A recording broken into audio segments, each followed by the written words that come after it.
This is Dan Sachs. I'm the author of The $1 Million Greeting. I'm a consultant and the entrepreneur in residence at DePaul University in Chicago.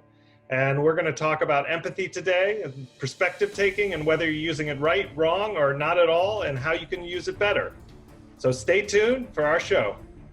Congratulations! You are tuned into Dov Baron's Leadership and Loyalty Show, the #1 podcast for Fortune 500 executives and those who are dedicated to creating a quantum leap in leadership. Your host, Dov Baron, is the founder of FullMontyLeadership.com. He's an executive mentor to leaders like you, a contributing writer for Entrepreneur Magazine, CEO World, and he's been featured on CNN, Fox, CBS, and many other notable sites. Dov Baron is an international business speaker who was named by Inc. magazine as one of the top 100 leadership speakers to hire. Now, over to Dov Baron. Welcome, dear friends, fans, and fellow aficionados of leadership excellence. Thank you for joining us on this episode of Dov Baron's Leadership and Loyalty Tips for Executives, part of the Full Monty interview series. I'm your host, Dov Baron, founder of Full Monty Leadership. I'm here to assist you tapping into the one thing in your business that changes everything. Let me ask you, what do you need to do to up-level your leadership? Well, today, we ask, have you ever gone for a night out and had it absolutely ruined by terrible service? Conversely, have you been having a pretty crappy night and it's turned around because you got fantastic customer experience? Well, on this episode, we're going to be taking an insider look at how we can all learn to be better in business by learning from the service industry. Remember, you can chat about this episode or any previous episodes inside Facebook, inside our Facebook group, by just going and looking up Dov Baron's Leadership and Loyalty podcast. If you're a new listener, new viewer to the show, strap yourself in. We're about to go full Monty. Remember, you can find us on iTunes, Spotify, iHeartRadio, or wherever you tune into podcasts. We always need your help in staying relevant, though, so please get yourself over to iTunes, rate, review, and subscribe to the show. It really matters, I promise you. When you do, go over to Facebook into that group and tell us about it. Maybe we'll give you a shout out on a live show. If you want to catch us on traditional radio stations across the United States, we do that every Monday and Thursday, all the way from Las Vegas to Lancaster, Philadelphia. And you can also catch us on Roku TV, where there's over 100,000 subscribers. If you're a regular listener, then a big thank you to you for making us the #1 podcast globally for Fortune 500 listeners, with a potential reach of 2.5 to 4 million listeners for every show. We're honored and grateful to be cited by Inc.com as the #1 podcast to make you a better leader. And by the way, you can listen to us via Google Home or Alexa. Simply say, play Dov Baron podcast. Again, thank you for sharing the show with everybody you know. All right, let's strip it down, dive right in. As a leader, whether you're a CEO, a C-suite leader, a sales leader, an entrepreneur, a leader in any capacity, you know that as business becomes more and more commoditized, it's easy for our business, for our brands to get lost in the shuffle. So how can we incorporate the very best of hospitality into not only our business, but also our leadership? Well, stay tuned, because our guest on this episode is Dan Sachs. He is a professor at DePaul University School of Hospitality Leadership. He is an entrepreneur in residence at DePaul Coleman Entrepreneurship Center. He teaches classes on entrepreneurship and service leadership. He is the founder and owner of, is the founder and owner of Bin 36 Restaurants. Heard of that? I know I have. And a wine brand, after successfully opening his first restaurant in 1999. By 2005, they were shipping everywhere. Currently, Dan is a consultant on hospitality operations for private equity firms, large hotel companies, live entertainment, and hospitality operations. His experience working with executive teams as well as frontline makes him uniquely qualified to translate a strategic vision into an executable daily operations. Dan Sachs has been featured speaker for the National Restaurant News, the National Restaurant Association, Food and Wine Magazine, as well as at a number of Chicago events. He's the author of the best-selling book, $1 Million Greeting. The $1 Million Greeting, it focuses on the integrating hospitality practices across the service economy. Dan is a graduate of Lavagny, I believe is the pronunciation, culinary school in France, and Harvard University. Put your hands together and help me welcome an entrepreneur and professor, Mr. Dan Sachs.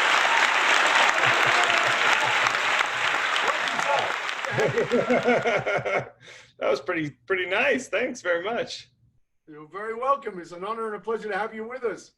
Now, your book is The $1 Million Greeting, Today's Best Practices for Profit, Customer Retention, and a Happy Workplace. So let's jump in, if you will. What are some of the tools of hospitality that apply directly to all business? Because it might be easy for somebody watching, listening to us and say, you know, I'm not in the hospitality business. I don't get why this guy's on here. Tell us, what are some of the things that really translate? Yeah, I think that's a great question, Dov, and thanks for having me on podcast. My pleasure. I think when we think about the word hospitality, it means a lot of different things to different people. And some people think of it in the context of staying at a hotel, or maybe they think about it and going to a restaurant, or just a very typical service experience. But I think really, when you boils down to it, it's really about understanding how you can empathize with somebody else. And empathy is a big catchword. We could talk about that for an entire podcast in and of itself. But the idea that you can start to put yourself in somebody else's shoes, whether it's your internal customer, your employees, or your external customers, or even your shareholders, and be able to see the world from their point of view. It's the first step in hospitality. That's sort of the baseline. But then it's figuring out, how do I act on that? What things can I do as a leader that can affect change within my organization to improve the experience of my employees, my customers, and my shareholders? And that, to me, is really what hospitality is about. And so when you think about it in that context, it absolutely applies to all kinds of businesses, whether you're a hardware store or a restaurant, or Zappos, one of the books that was one of the companies featured in the book that I wrote. So, you know, I think those tales really resonate with a lot of different people. Sure. Well, on this show, we've spoken a lot about the power and value of being an empathetic leader. And in truth, most leaders seem to, at least secretly, struggle with understanding how to apply empathy. And I know you are currently working on a project that looks at empathy traits in business. Can you talk more about that and what you found? Absolutely, yes. This is a fascinating story, actually, because the truth is, I would argue that we're misnaming empathy completely. That empathy has become this sexy word that's in every conversation about transformational leadership or emotional intelligence. And nobody, I think, really understands at its core what empathy means. And in fact, I use it sometimes because it is that catch-all phrase. But empathy implies an emotional connectivity. What we're really talking about, and something that's sort of the kissing cousin of empathy, is perspective taking.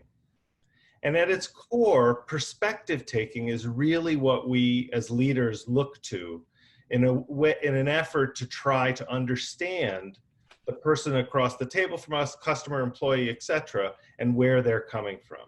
Because perspective taking applies to task-related changes we were looking for. Empathy requires emotional connectivity. And as leaders, that can be really draining over time if you're really trying to emotionally connect with all the people in your universe. So I like to think of trying to, and sometimes that makes a lot of sense, right? Sometimes it's important to connect empathetically with an employee or a customer. Although, again, you stop me when I get too detailed here, I hope. But so, for example, given empathy's sort of neurological, emotional relationship to ourselves in our traits, I can't empathize with my daughter, for example, or even my wife on many issues because I'm not a woman. Some things I can empathize with my wife about my daughter, but not empathize with my wife about how she feels about her job, et cetera, et cetera. Certain characteristics I can. However, I can perspective take. I can step out of myself, my own view, and think about how somebody is seeing it from their point of view. And then, because I'm not emotionally involved, I can think about solutions around trying to solve certain issues that might come up. And this happens at work all the time. Negotiation is the perfect example. Always, I read these articles in Harvard Business Review or in Inc., your favorite magazine, or Forbes, or wherever, where people are talking about empathizing with the person you're negotiating with to understand them better. It's the worst thing you can do, right? Because if you empathize with them and you become emotionally connected to them, then it's very difficult for you to be a tough negotiator. However, if you perspective take, you get rid of the emotion, but you understand where the other person's coming from, it gives you huge amounts of leverage to then think through solutions and solve your issues much more effectively. So and you've gone into something here that's very interesting because, as you said, empathy is a new sexy thing to talk about, and you know, something that we've talked about for 30 years. Sure. And I think it's incredibly valuable. But you've created this new sort of category of that because empathy is about emotion. And people don't actually understand that. It's one of the reasons that I think that so many leaders struggle with empathy, because they've learned that, oh, I'm supposed to, if I'm going to be a leader, I have to be objective. I'm going to cry with all my employees. And now you're asking me to cry with my employees. I don't get it. Right? But what you're talking about is this removing the emotional piece and stepping back, but with but it's not cold and objective. It's willing. So see, and I think this is the polarity, right? So people say, I'm empathetic, therefore I'm holding you and we're weeping together, or I'm this cold ass who's not empathetic. And this middle ground that you're talking about here is this step back and saying, hold on a sec, let me put myself in your shoes, even if I can't feel it. What does it look? And I use this context all the time. Is if I put your lenses on, what do I see? And it's how do I see the world? I see it differently. I'm never going to understand menstruation. I'm a man. But I can go, well, I can understand how that changes the chemistry of your brain, because it changes, because men go through what men don't even know is they go through andropause, and we go through androcycles every month when our testosterone goes up and when it goes down, and it changes our moods as well. So men have period pains too. We're moody bitches. That's definitely outside my expertise. Well, but it's a great example of that. This is, we can move into a place and still have a little bit of objectivity. And I think that, what you're talking about here is something that's quite unique, quite unique in for me, the controversial piece here is when empathy is not appropriate, and right. that it's not in negotiating in the context of which we fully understand empathy. And I fully understand empathy and know what it is and know how to teach it and how to get people to go to it. But for some people, they don't understand that there is a middle ground. I can have full empathy for you without fully embodying your feelings. And what the trick is for people to understand, the analogy I have people understand is there is empathy and there's being an empath. One is very good, one is very bad. I know I was a child, I was an empath. I learned from my mother to carry her emotions. So when my mom was sad, I was sad. That was being an empath. We take on the feelings of another. And that's what a lot of leaders are afraid of. They go, well, I'll just be drained, like you talked about. Right. But being empathetic in the context of which you're talking about it, I've got that great objectivity. I love that. Thank you for sharing that with us, because I think that's something that is enormously valuable for our viewers and listeners to really give themselves permission to take the hook out and go, oh my God, it's not so terrible. I'm not such an asshole. I'm a social. Absolutely, and it's not just like comes out of thin air. This is, there's been a lot of research on this, and it is absolutely worthwhile to think about it in that framework. It's a honest to goodness, genuine get out of jail free card if you don't want to think about empathy in a way that is completely legitimate, and I think really productive, because most of us don't have the time or the resources to be fully empathetic as you described. So we need to think about the workplace and how we interact with our employees and our customers in ways that allow us to have the energy to be effective across the board, not just in one moment with one employee in one time. And that's a challenge for all of us, because time in and of itself is such a core value when you're a leader. So understanding how to be efficient about it is really important. Now, the reason that I believe that empathy has become such a big focus is because millennials want to be understood. It's a very important thing for them. They want meaningful work, and they want to be understood. They want to know that they have a voice, and they want to know that you as in the boss, you as in the leader, are listening. You say that millennials are not as different as we think from previous generations. Tell us about that. I definitely agree with that. I think people are people, and our human nature is generally the same generation to generation, and the things that we value are equally the same. Some of the things that have changed, however, are the technology and sort of the leadership dynamic within organizations in general. So we've left the traditional top-down leadership construct where, your boss told you to jump and you jumped as high as your boss told you to come in on Saturdays, you came in on Saturday, whatever it was. I think what's changed is that millennials, because they have access to information very easily, are asking questions. It's not that they don't want great leadership. It's not that they don't want structure and direction. It's not that they don't want goals.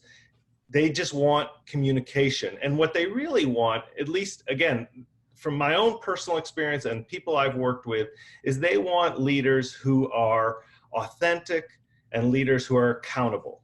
And if you can master those two elements in terms of the relationship with your employees, then you're in great shape. And the truth is, I would argue that 20, 30 years ago, people wanted authentic and accountable leaders. It's just the way we thought about it was different. So it's very easy to say, oh, millennials are this, or millennials are that, or they don't want this or that. They're so different. We have to handle them so differently. I don't really think that's true. I think what we have to do is understand the context differently.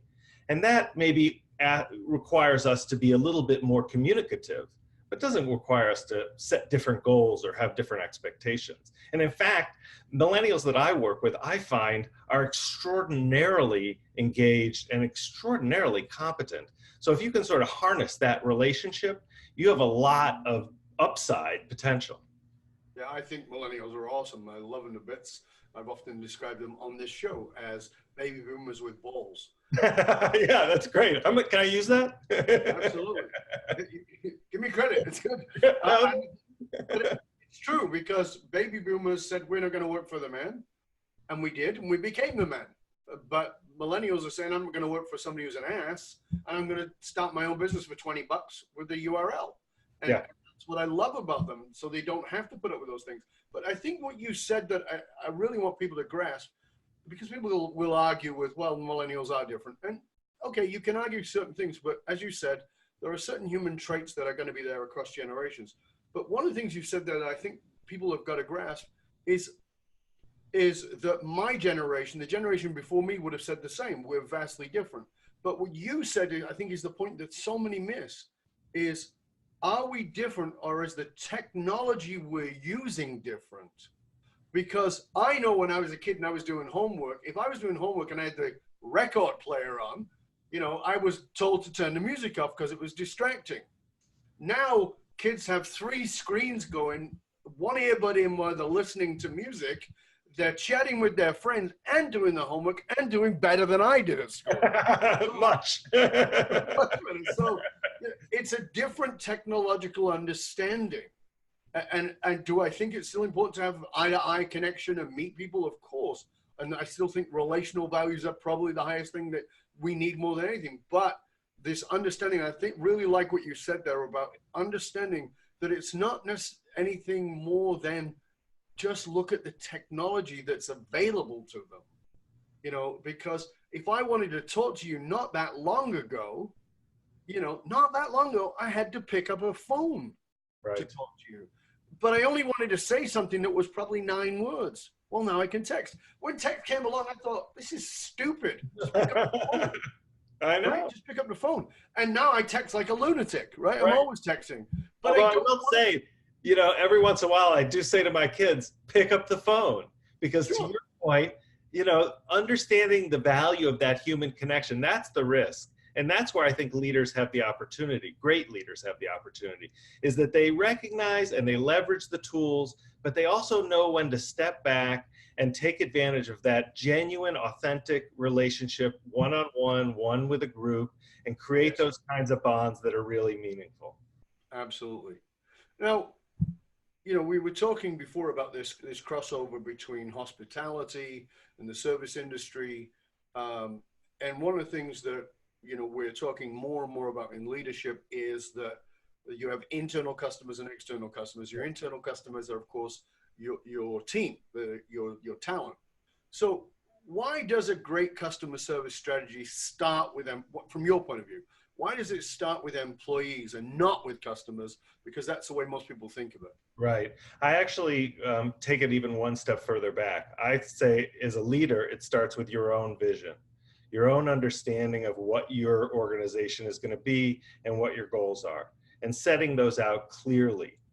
The next step is then, how do I source? How do I find the people that are going to be part of my team? So even before you worry about how you're going to negotiate or navigate your employees, it's how do you figure out the right employees to hire? And I think that's a challenge because, especially right now with the labor market as tight as it is, people are hiring anybody that's got, 2 arms, 2 legs, and a beating heart. And the reality is that there's rarely congruence between the vision of the company, the idea behind why we got into business in the first place, and the type of people we're hiring. And that's a huge disconnect, because if you don't start there, and that, again, this is not a hospitality issue, this is a leadership issue across industry. If you don't start there, you're never going to build a team of people that understand and push your vision forward. It's just going to constantly be like you're Sisyphus pushing a rock up a hill. And so I really suggest to the people I work with to think, step back, because I think the other challenge is everybody wants to go. If I don't get my idea to market right away, somebody else is going to steal this idea and I'm the next Steve Jobs. And the reality is that, the homework you do on the front end, the working through your vision and understanding it, hiring a team of people that believe in what you're interested in doing, and then moving forward from there and building a culture in your company that creates that sense of community, that's what gets great organizations from level A to level B. And that's hard work, and that takes time, and it takes consistent effort. And so that's where I think a lot of leaders struggle, is to really believe like in this non-revenue generating part of work to spend the resources to get it right. But the companies I know that get it right in the beginning, they make money hand over fist in the long run. They're playing the marathon game, not the sprint game. Yeah, and I think that is a very important thing to understand. Our work, the work that myself and my company that we do as consultants when we go in and work with a company, all our work is around purpose. We're helping people to find purpose. And most people don't know what purpose is. They think their mission is their purpose, and mission with a lick of paint is still mission with a lick of paint. It's not purpose, because purpose is deeply emotionally driven and it bonds people together. And I know that for you, in your work, you talk about it a lot, about even in the book, about the need for purpose and being a purpose-driven organization. Tell us more about why you think we need to be purpose-driven leaders and have purpose-driven organizations. That's a long, I could do a podcast on that too. I think, there are several different layers to that question.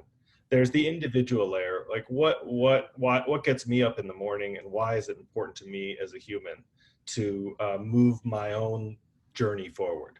So that's one layer. And I think that that's critical for all of us. That's the opportunity I believe millennials have gifted to us in their inquiry, is that they've forced us as leaders to rethink the paradigm around why we get up in the morning and go to work. So that's very powerful. But the truth is, from my experience, and this is a very personal story, is that I really found that I got up in the morning and was motivated to do the work that I did in the restaurant business because of the people around me, because the people I worked with, my employees, my second family. And when I was effective, most effective, was that when we were all on the same page and understood the value of why we came into our restaurant business in the first place.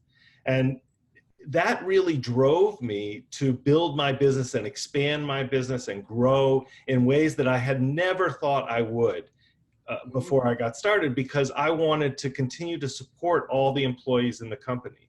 And that was extraordinarily rewarding, both financially rewarding as an organization and for the people that work there, but also really in my own sort of a personal way, very rewarding for me as a leader to see the growth with the people around me.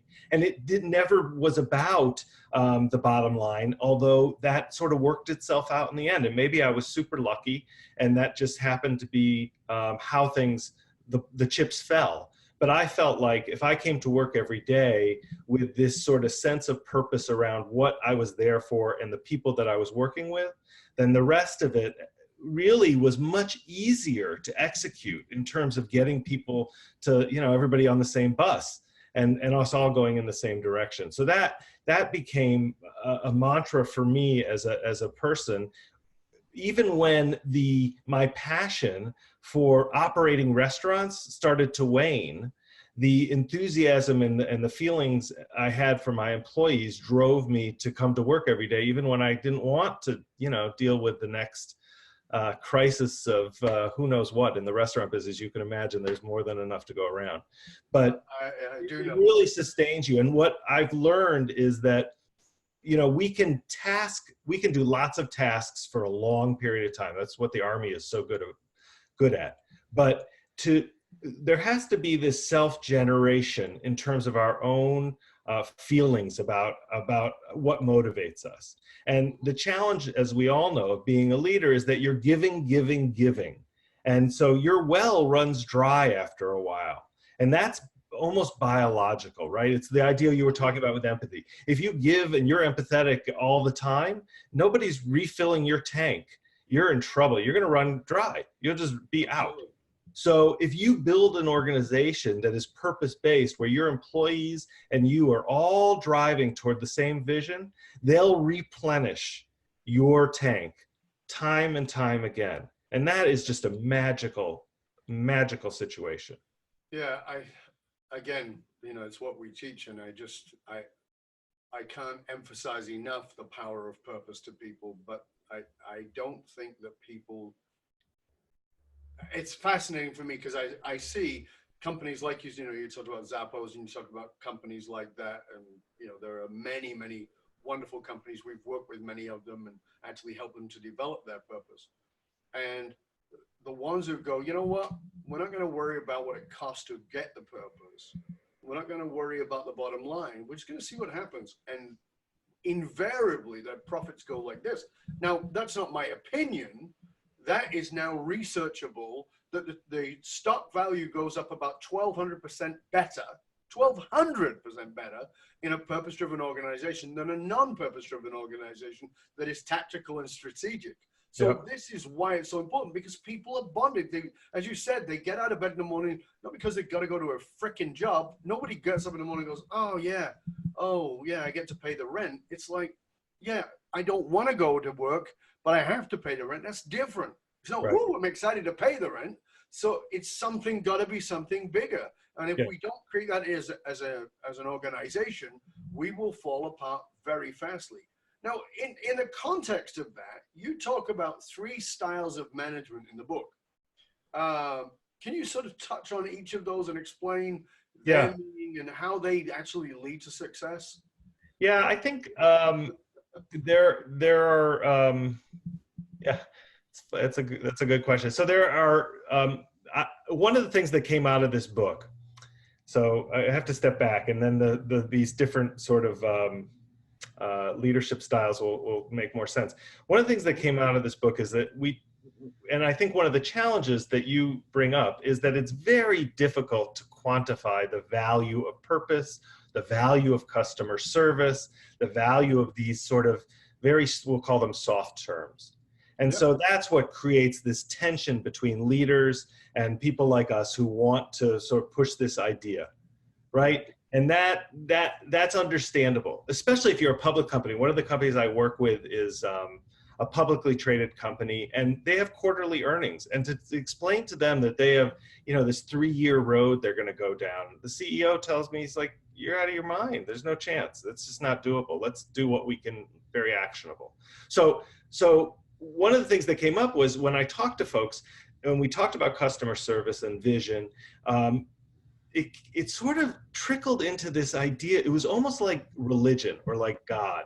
It was like one of those things that they knew was out there, they knew was important, but they could not really put a finger on exactly what it was. They couldn't measure it. And so they decided they were just going to pursue it on faith, that it was simply that they just had to trust. And so the first section of leaders are the evangelists. They are the true believers. They are the ones who are through and through their organization, from top to bottom, are following through on all these ideas around a business of purpose to the nth degree. They will do everything to engage in that area, regardless of what the financial implications are, whether it's practical, impractical, etc. So that group of passionate followers I call the evangelists. But then there are folks who are sort of like, they sort of believe it, they sort of buy it, but they're not 100% sold. And they realize that it sounds good, they want to believe, but they're not sure. So we call those transformers, those people who are sort of like in between. They can't decide whether they're on the bus or off the bus, but they know the bus looks pretty good. So, they're going to do what they Put some snacks on that bus. Right, exactly. So, and then we have the pragmatists. Those are my leaders who own large organizations, who are either CEOs of public companies or of multi-unit, big, large-scale organizations. And I interview 3 in each of these categories in the book. And those folks absolutely know the value. They're smart people. They understand the value of having a purpose-driven organization, but they've got 110,000 employees. And so they're looking at it as very realistic ways that they can implement, make small changes over. They're turning the Titanic. They don't have a sailboat. So, those folks, they get it, they understand it, they can't quantify it, they know their shareholders won't stand for it, so they've got to think about creative ways of moving things along. And so there's this sort of interesting religiosity around it. I'm personally not a religious person, but it was interesting to me that all these leaders had this view. And so we put them into these buckets because it really felt like they fell into certain categories about how they saw the world. Yeah, I mean, when we look at this, the research, as I talked about with the 1,200% increase in stock values, those companies are the companies that lasted. And so what we see in that is that they are companies that actually started out doing purpose on faith with no evidence whatsoever, and have outlasted the companies who said this is intangible, we can't go along with this, and who have disappeared. And we often forget that if you look on the S&P 500, that a very small percentage, I think it's something like 11%, are the same 11% that were there 30 years ago. The biggest companies in the world that we get to name are companies like Apple and Google and Facebook, and Amazon didn't exist 30 years ago. So it's like, and every one of them talks about what is their purpose, not just their mission, but their purpose and why they're actually on the planet. And I think, we got to start paying attention, but at the same time, there are always going to be those who are going to hold back. So let's move on from that, because in the book, you talk about your 5-step $1 million greeting roadmap, right? So yeah, to help entrepreneurs and businesses create their own success story. Can you just sort of give us an overview of that? I realize that's a big subject. There's a lot to that. Sure. Well, not surprisingly, most of the terms have come up as we've been talking. And I think one of the things I've come to realize is that despite best efforts and good intentions, there is a lot of learning out there around task-specific responsibilities and how to change this behavior and how to build an organization technically. There is really not a lot of good learning on what makes a great leader. What are the key components to great leadership? Partially because it's a lived experience, right? You live and learn and you change your behaviors.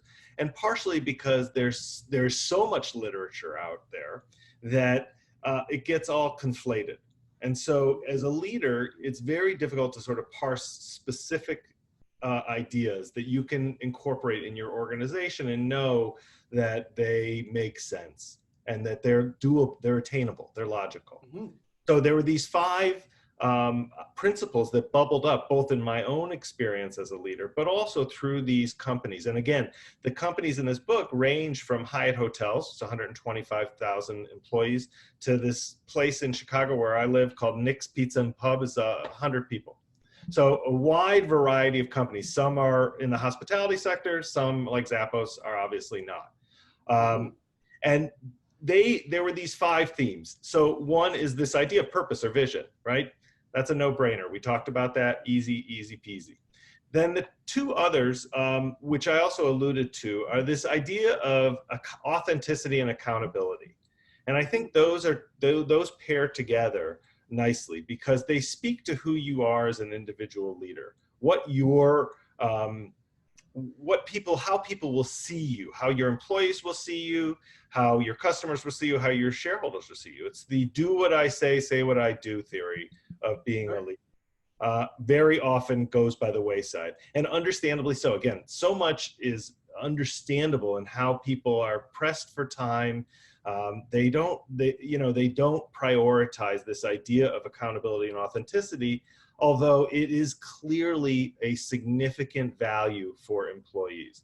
So remind me to come back to what employees value, because that often gets mixed up with compensation, and I definitely would love to talk a little bit about that. So the other 2 components, which are more paired toward the idea of creating this purpose culture and this vision, is the idea of culture, corporate culture. What does that mean?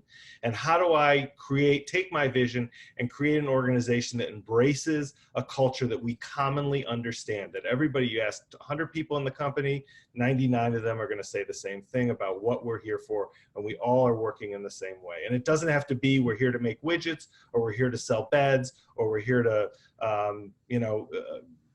whatever, do the next .com brilliant idea. It's about how do we all act together. Right. And then the last piece of the puzzle, which I think is often overlooked, but is super important in terms of the longevity you talk about, is understanding where you fit in your community, both your local community and your business community.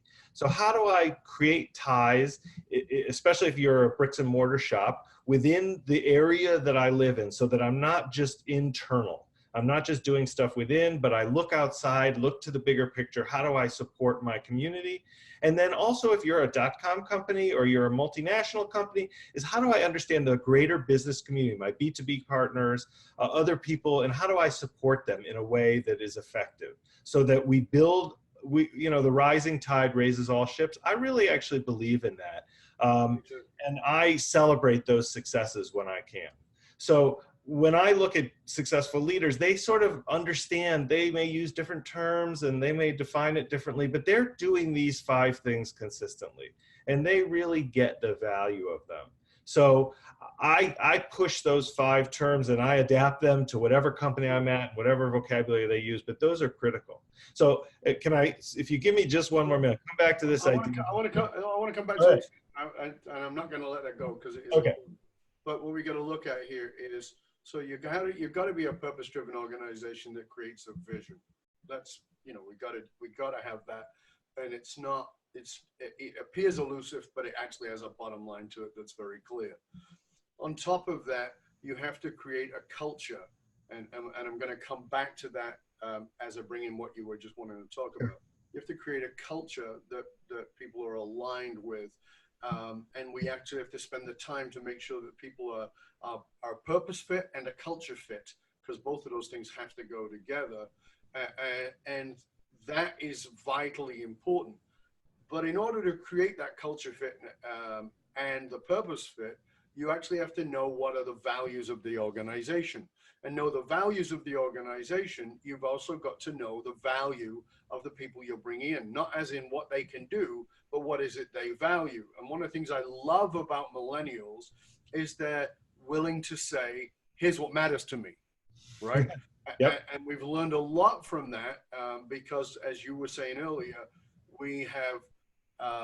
we've lived, particularly those of us who are over 40, 48, 49 years old, have lived in a world where we believe that you keep people loyal by giving them more money. And what we know is millennials will leave a job to go to another job that's less money, and it doesn't make any sense. And it's because it's what matters to them. It's what they value and what's important to them. And money is important, but only to a point. And I know that's where you wanted to go. So let me just help you to dive into that one. Yeah, you just stole my thunder. That's exactly right. I think that is one of the big misconceptions is that money drives decision making. And of course, as long as employees feel that they are fairly compensated relative to others in the same industry or the same job, then money becomes significantly less important. And it's really about the other behaviors you and the other and the culture you create as a leader that employees value. And I think we just miss that mark so often, because one of the greatest things that employees do value is fairness and justice at work. And when you are not able to understand that, that's when people start to feel disenfranchised. And to bring the topic all the way around, empathy is actually an area where you can get in trouble with that. By expressing too much empathy to one person, it might feel to somebody else that you are neglecting them. And so that justice aspect gets out of whack. Whereas perspective taking allows you to be equal with everybody. And that has a lot of value for employees, because outside of pay, which again, super important, but as long as it's reasonable relative to other people, is less important. It's about being fair at work and treating everybody under the same umbrella with the same level of attention, respect, understanding that we're all part of this one very important culture together. So let me push back a little bit on that, Daniel, because you said about fairness and justice. Incredibly subjective. Incredibly subjective. You're not treating me as well as you treat that person. That's a subjective opinion. And we as leaders, we bang up against that all the time. This is not fair. Well, you're an entitled little shit. That's not fair either. or you think, or you think you should have this, but that's not fair either. And justice is, well, who is the final judge in this situation? So I think that we're in a very nebulous area here, because when we talk about fairness, there's equality and there's fairness, and those things are different. Yes. And then justice around that. You and I can have a philosophical conversation about that. It can go for an entire hour on its own. But this is an important piece that I think that leaders who are looking at this dance with empathy that you talked about, and I think it's, again, I said at the beginning, it's a very important point, the distinction between empathy and perspective. And I think that that's where we can learn how to do fairness and justice, rather than doing it from a place of empathetic justice. Empathetic fairness will often come and bite you in the ass. Right. So I think we're actually probably not as far apart as maybe I described it or you're thinking, because I agree with exactly what you're saying. And it's just, from my experience, leaders who are aware that those dynamics exist, that those constructs exist, are much more adept at navigating through that water, because they understand where and when they're leveraging the tools to the best results. So that's really the most important part. And I want to give our leaders right now a tip on that. And the tip on that, I want to give you, like right now you're going, well, how the hell do I navigate this? Seems like very intrepid waters here. And the answer to it is this: don't tell, ask. So listen, Susie, Bob, Fred, Ethel, whoever it is, what would seem fair to you right now? Ask them that. That is going to tell you and show you whether they're wackadoo or whether they actually can step back and have a little bit of objectivity. Whether they're just all about them and that, you know, that they don't get it, or whether you can actually have, and if you actually, most of the people who work for you, 99% of them are going to be brilliant and wonderful. And when you ask them that objective question, you actually move them out of their own emotional place where they can go, yeah, well, I guess what would be fair is this. Oh, okay, that's doable. Let's do that. And then we're like, everybody's like, oh, that's great. But I think that we as leaders, so often we impulse, we try to fix it. Impulse, we try to come up with a solution. And guess what? The person with the problem has got the best solution. If not the final one, the best one overall, certainly the seeds to it. So my tip to all of our viewers and listeners here right now is don't tell, ask, and get your lead from there. Because if you get your lead from there, that will navigate you right through the intrepid waters. Exactly. That'll bring us to the next podcast, which is listening. That's a whole nother subject. So let's, as we sort of moving towards the latter part of the show, you know, you had the restaurant business. You were very successful in that. The wine business, you were very successful in that. You come from this background of hospitality. Share with us, what was a turning point in your life, in your leadership or / business philosophy?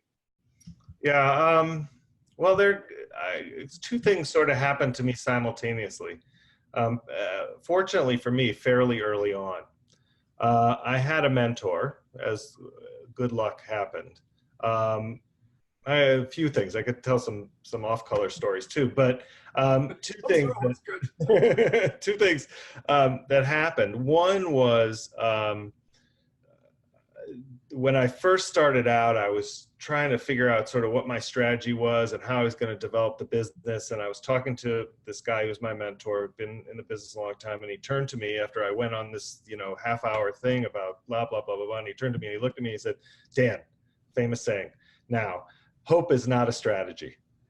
Because I was not being specific and thinking about how I was making plans as a leader. And those plans, some of them were about the future of my business. Some of them were about how I was thinking about my employees. It was about all the different aspects of being a leader and running a business.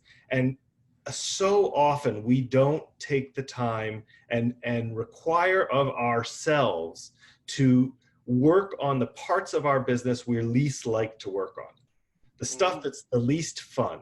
For me, it was thinking about my financial statements and strategically planning for the next 2 to 3 years.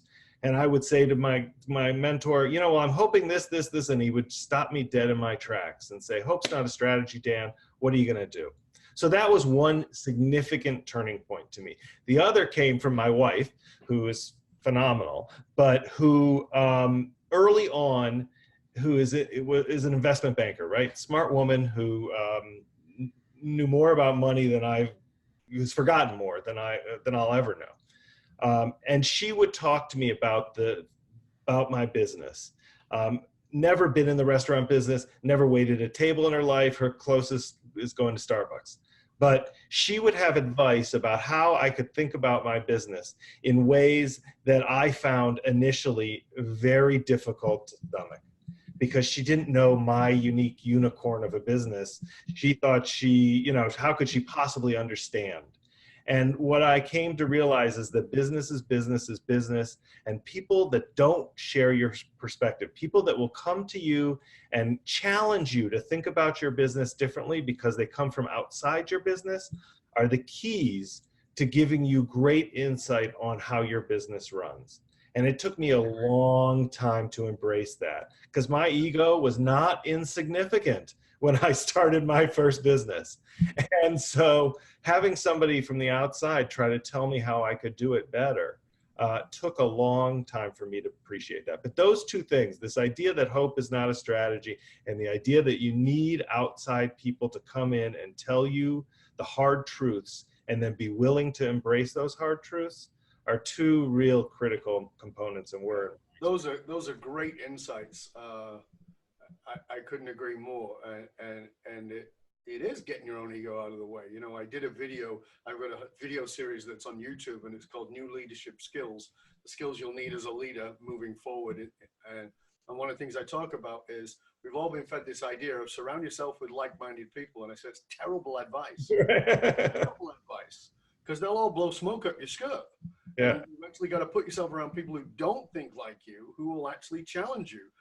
And particularly if you're bright, if you're really bright, you've also, there's a certain amount of intellectual ego that goes along with that. And for somebody to say, listen, you're full of shit, and you really need to look at this differently.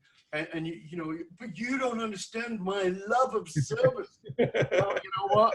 You're going to go bankrupt serving everybody. So, exactly. you know, and that's a hard golf ball to swallow, but it is vital. It's the reason that people bring me into work with a family business, and they say, you know, we're a $300 billion company. I go, that's great. And they go, you know, do you come from a background of a massive wealth? And I go, absolutely not. And they go, oh, well, why are you here? Because I don't. Right. I have a perspective you will never have. I can see what you can never see.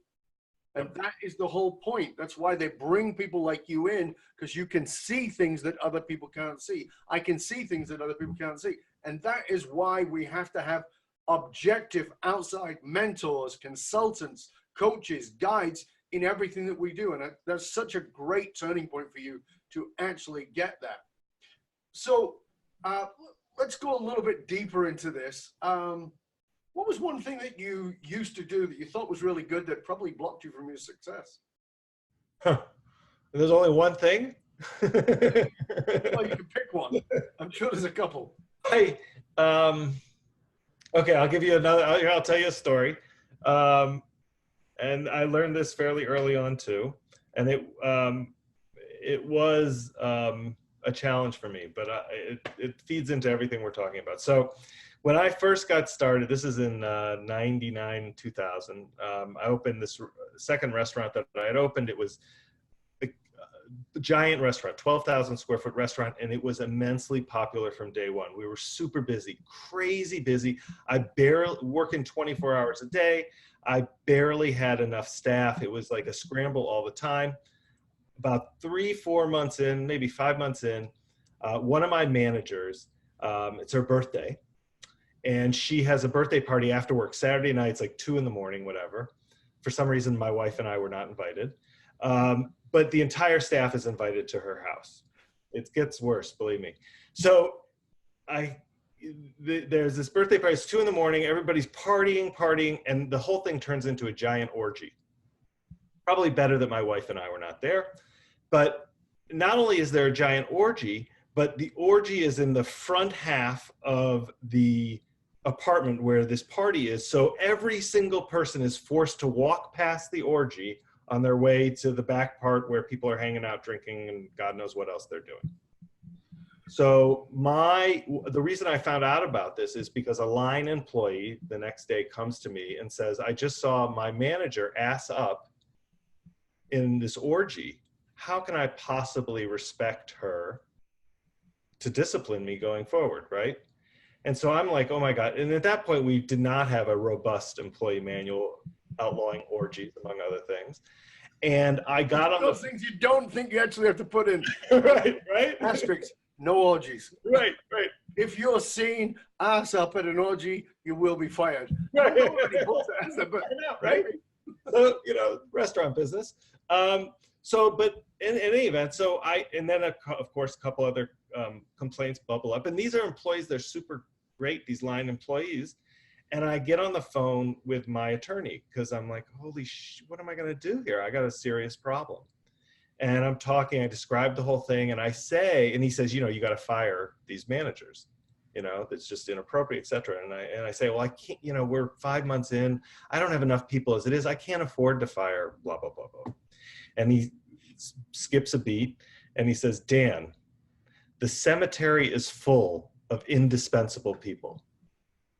And I'm like, what are you talking about? Right? Because it took me a minute to sort of embrace it. But what he was really saying is that, you know, you've got to make the difficult decisions around your employees, and those who don't understand the culture and the kind of environment you're creating, they've got to go no matter how difficult it is. There is nobody that is indispensable in your organization, and you need to understand that the short term, running a business is a marathon. It's not a sprint, and the short-term pain you're going to feel is nothing compared to the long-term pain you would feel if you don't make the necessary changes. So, you know, for better or worse, not having gone to the orgy, hearing about it only secondhand, it did end up giving me this great perspective on the importance of making those kinds of tough decisions to make sure that you establish a culture and an organization that you can be accountable to, and the value that that creates for the employees that remain over the long haul. Fantastic. That's very insightful. That was really good. Thank you so much for that. That's awesome. Now, Yeah. as we sort of roll towards the end of the show here, as a leader, all of us, particularly those of us that consider ourselves conscious leaders, we're all committed to our growth. And as successful as you are, and you know, you've obviously been very successful, what's the one thing that you're still working on in your development, in your leadership development? I hate these "what's the one thing" question. I feel like there are a dozen things. What's one of the many things? Well, so the